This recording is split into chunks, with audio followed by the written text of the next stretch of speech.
इंदौर में जहरीले पानी से मौत का आंकड़ा लगातार बढ़ता जा रहा है। जहरीले पानी से 15 लोगों की मौत हुई है। पार्षद का यह कहना, जो स्थानीय पार्षद हैं उनकी तरफ से यह बयान सामने आया है। एक आदमी की हालत गंभीर है। बीजेपी पार्षद ने यह बयान दिया है। इंदौर के भागीरथपुरा के पार्षद ने यह दावा किया है।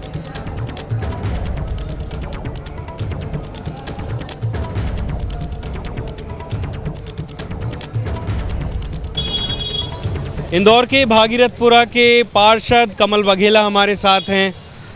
सर, लगातार लोग बीमार हो रहे हैं, मौतें भी हो रही हैं, अलग अलग आंकड़े आ रहे हैं। आपके पास क्या जानकारी है? कितने लोग अब तक इस दूषित पानी की वजह से अपनी जान गंवा चुके हैं? आज उस आपदा को, क्राइसिस को हुए 8 दिन हो गए और लगभग 15 लोगों की इस पीरियड में डेथ हुई है। सब प्रकार की डेथ, अगर भागीरथपुरा की टोटल डेथ माने जाए तो वो सब मिला के 15 हो गई है।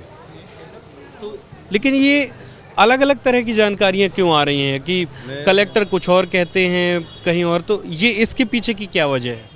क्या हुआ कि जब ये आपदा हुई, मतलब इसको क्राइसिस बोल सकते, कोई भी चीज़ हो सकती है, तो उस समय बहुत भयावह स्थिति प्रारंभिक दिनों में थी।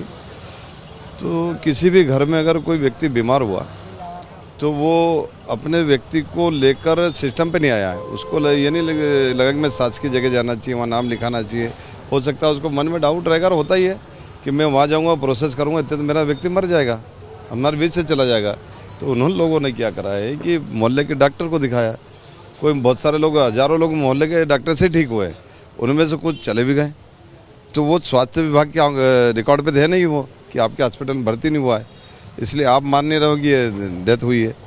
या किसी हॉस्पिटल में अपने स्तर पे उन्हें भर्ती कर लिया, क्योंकि मरता क्या नहीं करता, जिसको जहाँ जगह मिली वो वहाँ चला गया।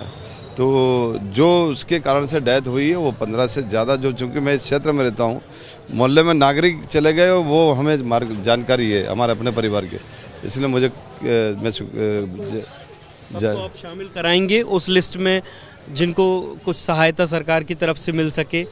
अभी मोहन यादव जी परसों आए थे और उन्हें, वैसे तो शायद इसकी कोई कीमत नहीं होती है, पर गरीब लोग हैं, गरीब परिवार हैं, दुख की इस घड़ी में कोई सहारा हो सके, इसलिए 2-2 लाख की घोषणा की थी।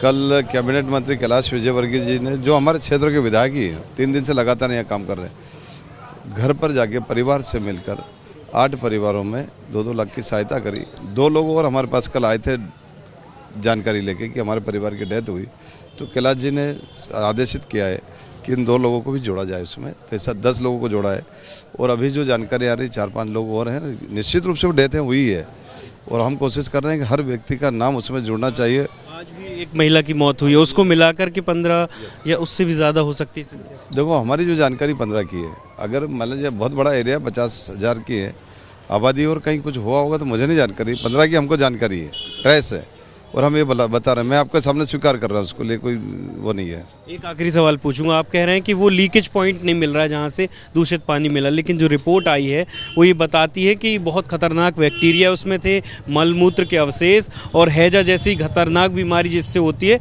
ऐसे बैक्टीरिया भी उसमें मिले थे। तो फिर पता लगाने में नाकाम क्यों है पूरा सिस्टम? एक्चुअल में जब यहाँ मैं पार्षद बना था, उस समय पर इस पूरे क्षेत्र की ड्रेनेज, नर्मदा, सड़कें बहुत ख़राब थी, और उसी समय हमने निगम में भी कहा है, लिखित में भी है, कि इस पूरे क्षेत्र का जो सिस्टम है कोलैप्स है ना, पूरा तहस नहस है, जगह जगह ड्रेनेज और नर्मदा मिलती है। मैंने जो भी लेटर लगाया उसमें सब में लिखा हुआ है, और उसमें कैबिनेट मंत्री कैलाश विजयवर्गीय जी और महापौर जी के प्रयत्नों से 60% एरियो में सारी चीज़ें बदल दी हमने, ड्रेनेज बदल दी, नर्मदा बदल दी, सड़कें बना दी है, और 40% एरिया के भी प्रस्ताव लगे हुए हैं।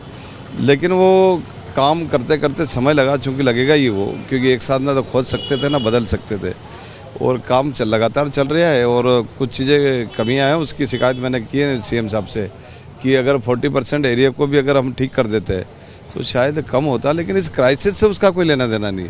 मेरा फिर आपसे कहना भी है, और मैंने कलेक्टर महोदय से कहा है, और कमिश्नर साहब से भी कहा है, माननीय मंत्री जी ने भी सही संज्ञान में डाला है कि जो पानी उस दिन आया था और जो स्मेल आई थी, उसको ढूंढना चाहिए। और 8 दिन हो गए यहाँ किसी प्रकार का लीकेज सीपेज या कहीं नर्मदा ढोलती हुई या कोई नाला नहीं मिला है अभी तक। पर ये समाधान तो नहीं है ना, कब तक ये ऐसा पानी पीना पड़ेगा, कब तक खतरे के साए में जिएंगे लोग?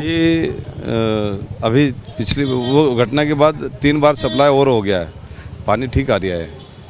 वही घटना दुर्भाग्यपूर्ण है। और कुछ मिलाता है तो क्लोरीन ज़्यादा हो या कुछ हो सकता है उसमें। अभी पिछले 3 दिन से कुछ भी नहीं, मैं उसी पानी को पीता हूँ। मेरे क्षेत्र में कई लोग ऐसे जो आरओ भी नहीं लगाते हैं, हम कोई फिल्टर नहीं लगाते हैं, उसी पानी को हम पी रहे हैं।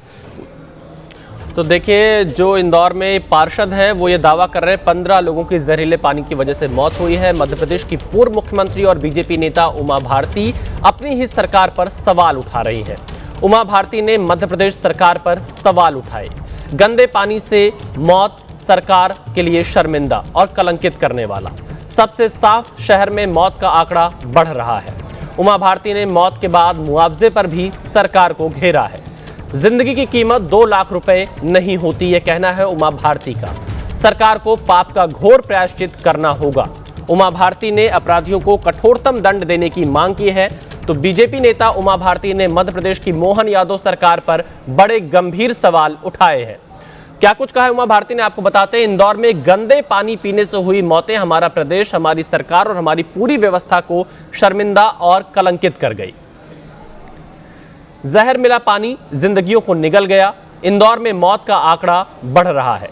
जिंदगी की कीमत 2 लाख रुपए नहीं होती है। परिजन जीवन भर दुख में डूबे रहते हैं, यह कहना है उमा भारती का। इस पाप का घोर प्रायश्चित करना होगा। पीड़ित जनों से माफी मांगनी होगी। जो भी अपराधी हैं उन्हें सजा देनी होगी। मोहन यादव जी, परीक्षा की घड़ी है। तो सीधे सवाल मोहन यादव से उमा भारती ने किया है। मध्य प्रदेश के मुख्यमंत्री हैं। इंदौर में जहरीले पानी से लोगों की मौत हुई है और जिसके बाद अब उमा भारती ने सवाल खड़े किए हैं। स्थानीय पार्षद ने यहां पर 15 मौतों का दावा किया।